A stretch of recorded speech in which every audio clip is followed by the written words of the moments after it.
يو ام باك. وإلى هنا سيداتي سادتي تنتهي سهرتنا لهذه الليلة.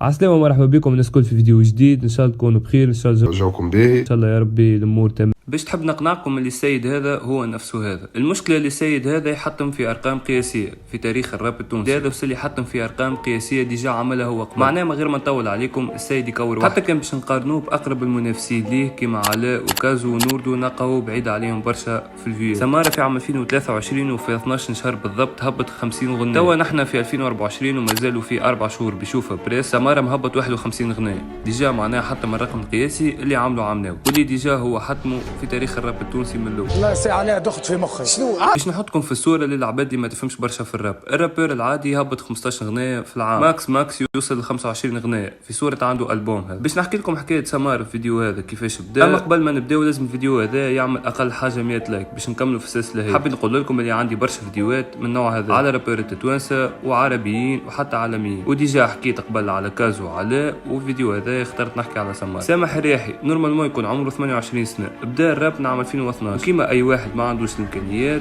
وفي نيفو متوسط ولا اقل من المتوسط، دونك اكيد باش تكون الكاليتي نتاعو مش طيب. بدا يسجل ويعمل في موسيقى في استوديو غادي اسمه استوري. صحيح ما كانتش عنده برشا امكانيات لكن وقتها كان يعمل في موسيقى باهيه ومطلوب. ما عملش برشا فيات وهذا عادي، اما قعد يخدم على روحه ويحسن. اول هيت عمله اسمه منها مش هو اول تيتر في شانو جديده للبروفيسيونيل، لقاو عامل توا 26 مليون فيو.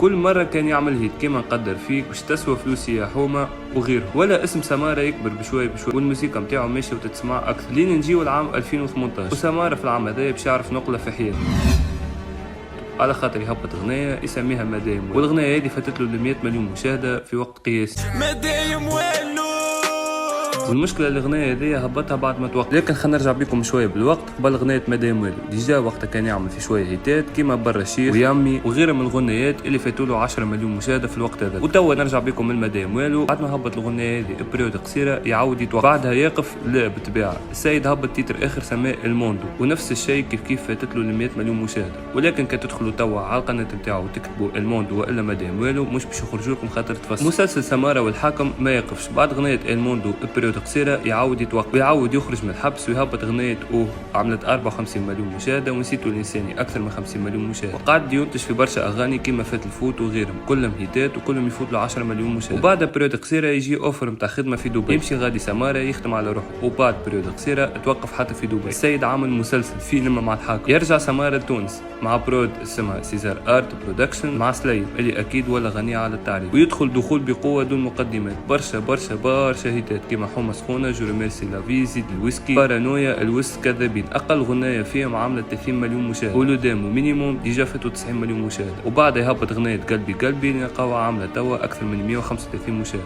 معناها السيد خرج من الحبس ديريكت برشا هيتات وبرشا ارقام وبرشا فيوات، والاغاني كنت نسمي لك فيهم ديجا في بريود قصيره هبط. الناس كل وقتها تحكي كان على سمارة وعن نجاحاتها، وملي كانت شانو الرابعه في تونس ولات الثاني. وبعد بريود قصيره ما يقفش مره اخرى ويعاود يهبط البوم يسميه 7 سنين، وهو اكثر البوم مسموع في تونس، ويكمل في الخدمه بتاعه ويرجعنا بغنيه سي جي اللي عامله اكثر من 40 مليون مشاهده. وبعد سمارة يدخل في دوامه اللا توقف نو ستوب. السيد يهبط في موسيقى كل جمعه، ولا بعد مرتين في الجمعه، وبعد 3 و4 مرات في الجمعه، لين وصل البريود اللي نعمل فيه الفيديو هذا كل يوم يهبط اغنيه، يوميا البومات، يسكر البوم يحل البوم. اخر هيت عملوا سماه السوق اكثر من 43 مليون مشاهده في 3 شهور.